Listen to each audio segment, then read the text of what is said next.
Assalamualaikum warahmatullahi wabarakatuh. Kembali lagi di resensi buku. Kali ini kita akan membahas sebuah buku yang berjudul Untuk Apa Berpuasa. Buku ini adalah serial diskusi tasawuf modern yang keempat yang ditulis oleh Agus Mustafa dan diterbitkan oleh Padma Press Surabaya tahun 2004. Buku ini terdiri dari 250 halaman dan 4 bab pembahasan, yaitu penyakit modern, berpuasa lebih baik bagimu, bukan cuma lapar dan haus, dan berpuasa mudah-mudahan bertakwa. Agus Mustafa adalah lulusan Fakultas Teknik, jurusan Teknik Nuklir Universitas Gadjah Mada, Yogyakarta. Ia juga mantan wartawan koran Jawa Pos.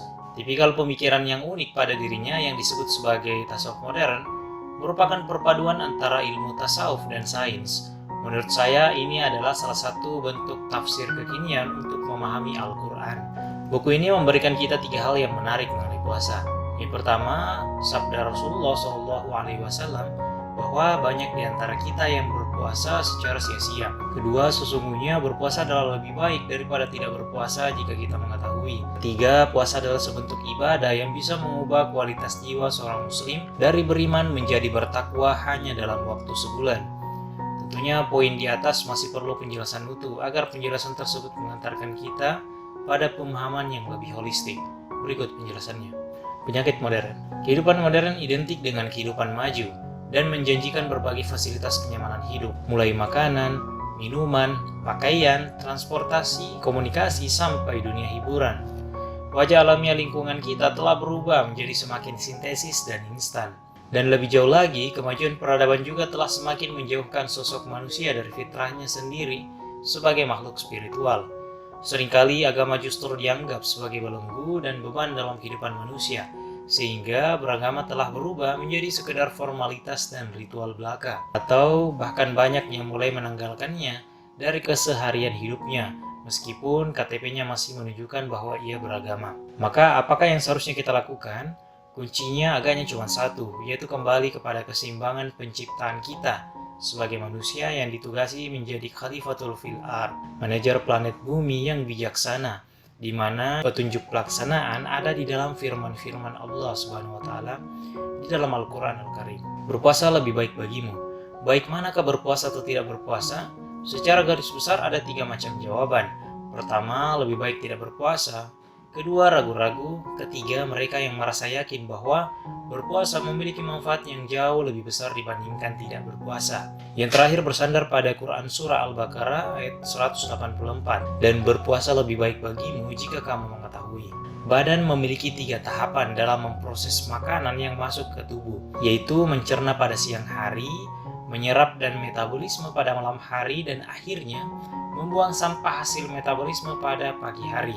Pola makan manusia modern tidak berpatokan pada itu, sehingga membebani kerja tubuh. Jika dalam waktu singkat saja pola makan kita amburadul, itu tidak menjadi masalah. Tapi kalau sudah jangka lama, maka tentu akan terjadi gangguan. Maka puasa di sini mencoba mengistirahatkan tubuh dari kerja berat. Tubuh memiliki sistem canggih berupa kemampuan alarm alamiah dan kemampuan pemulihan sendiri. Kemampuan alarm alamiah itu contohnya seperti haus. Rasa haus itu sebenarnya adalah alarm yang mengingatkan kita agar menambah cairan tubuh. Begitupun dengan lapar dan ngantuk.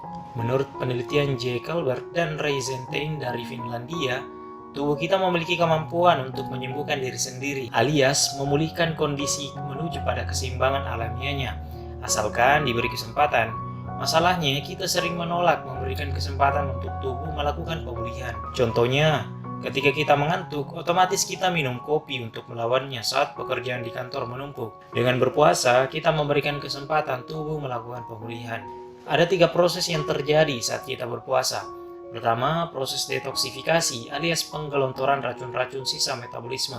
Kedua, proses rejuvenasi atau peremajaan kembali. Ketiga adalah stabilisasi alias pemantauan sistem. Jika kita berpuasa 30 hari di bulan Ramadan, maka pembagiannya masing-masing 10 hari. Bukan cuma lapar dan haus.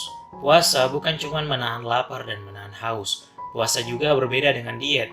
Puasa memiliki dimensi kejiwaan, sedangkan diet hanya dimensi fisik.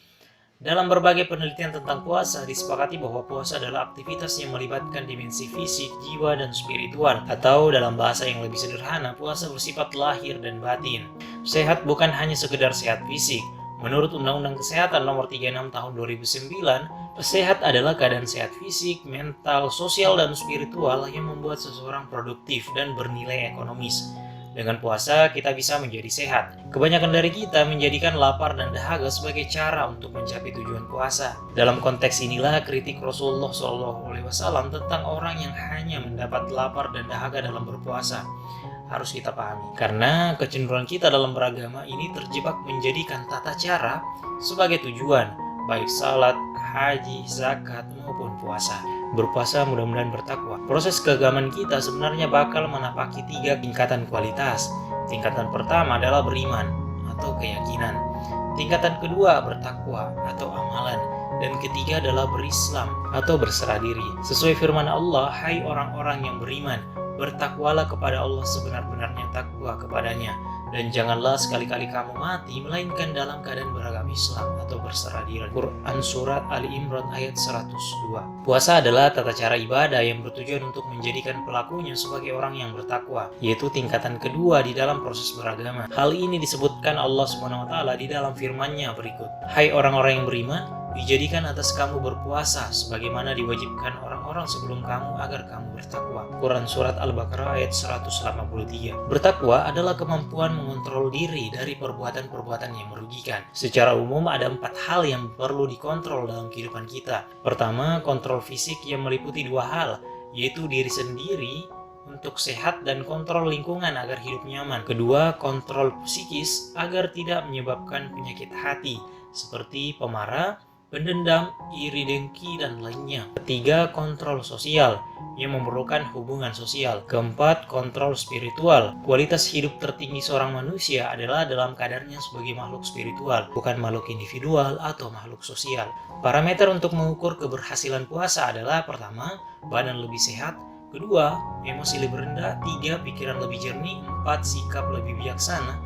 5, hati lebih lembut dan peka. 6, ibadahnya lebih bermakna. 7, lebih tenang dan tawadu dalam hidup. Setidak-tidaknya ada 4 manfaat yang bisa diperoleh umat Islam lewat bulan Ramadan, yaitu manfaat yang bersifat lahiriah berupa kesehatan dan ketajaman serta kejernihan berpikir, manfaat batiniah yang bersifat meneguhkan keyakinan dan pengendalian diri dalam mengarungi kehidupan, manfaat sosial yang berfungsi membangun kembali sendi-sendi kehidupan sosial agar diperoleh format kehidupan kolektif yang adil dan sejahtera, serta manfaat spiritual berkaitan dengan pendekatan kita kepada Allah Sang Pencipta sebagai puncak dari tujuan hidup dan ibadah kita. Kritik subjektif resentor. Menurut saya tidak ada kejelasan bab dalam daftar isi, sehingga kita harus membuka satu persatu bagian pembahasan untuk membedakan setiap bab. Dan juga masih ada beberapa tipe dalam kalimat sehingga mengurangi rasa nyaman dalam membaca, serta pembahasan yang melompat-lompat.